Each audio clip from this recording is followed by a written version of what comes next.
Now that brings us to the 18th chapter, and actually the 18th chapter here is a chapter that this one and the next, you wonder why it's included in the Bible, actually, until you get to the New Testament.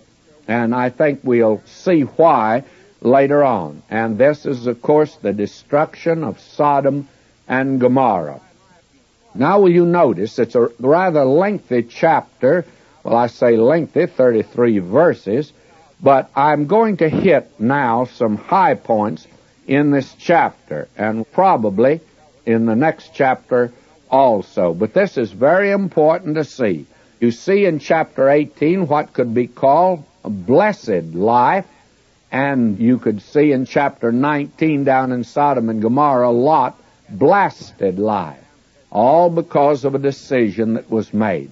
Now I'm reading verse 1 of chapter 18, and here God tells Abraham about the judgment of Sodom and Gomorrah and Abraham's intercession on behalf of the cities of the plain.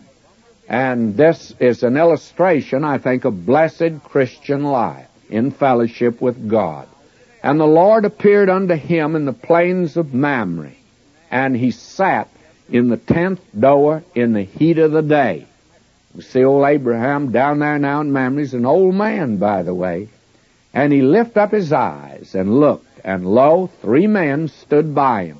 When he saw them, he ran to meet them from the 10th door and bowed himself toward the ground.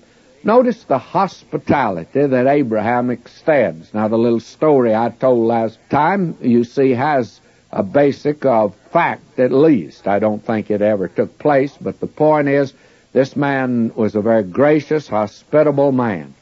And he said, My Lord, if now I found favor in thy sight, pass not away, I pray thee, from thy servant. Let a little water, I pray you, be fetched, and wash your feet, and rest yourselves under the tree.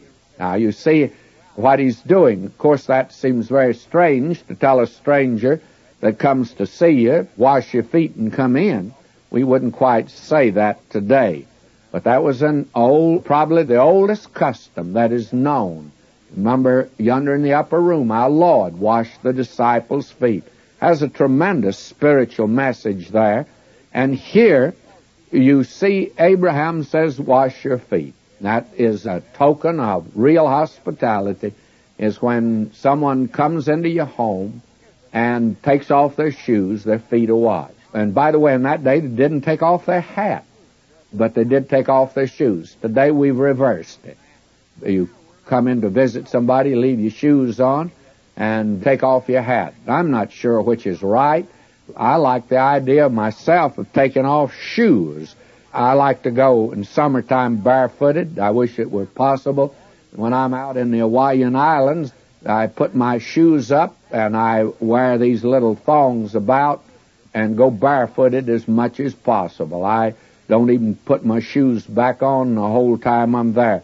I'd love to go barefoot. I think this was a great custom. It sure made you feel at home to take off your shoes and wash your feet and rest yourself under the tree.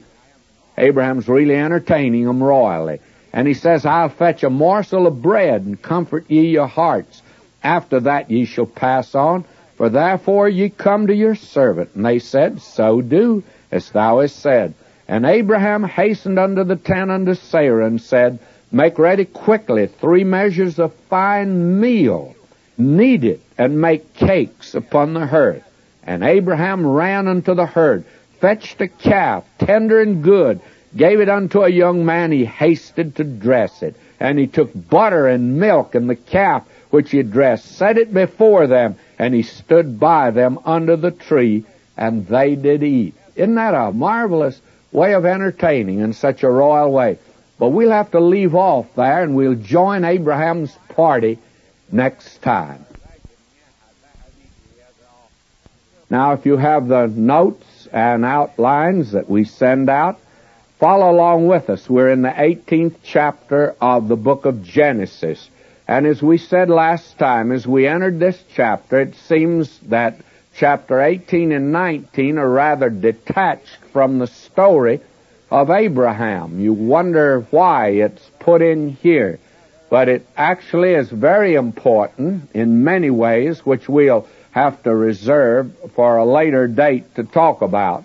But we find in chapter 18, we're with Abraham, and we see here a picture of what a blessed Christian life could be. And then in chapter 19, you can see actually, when we go down to Sodom and join Lot down there, what a blasted Christian life is. And unfortunately, we have today both kinds among Christians. There are those today that have made really shipwreck of their lives. They have gotten entirely out of the will of God. And I wouldn't even suggest for a moment they've lost their salvation, but they sure lost everything else. And as Paul says, that they are saved so as by fire.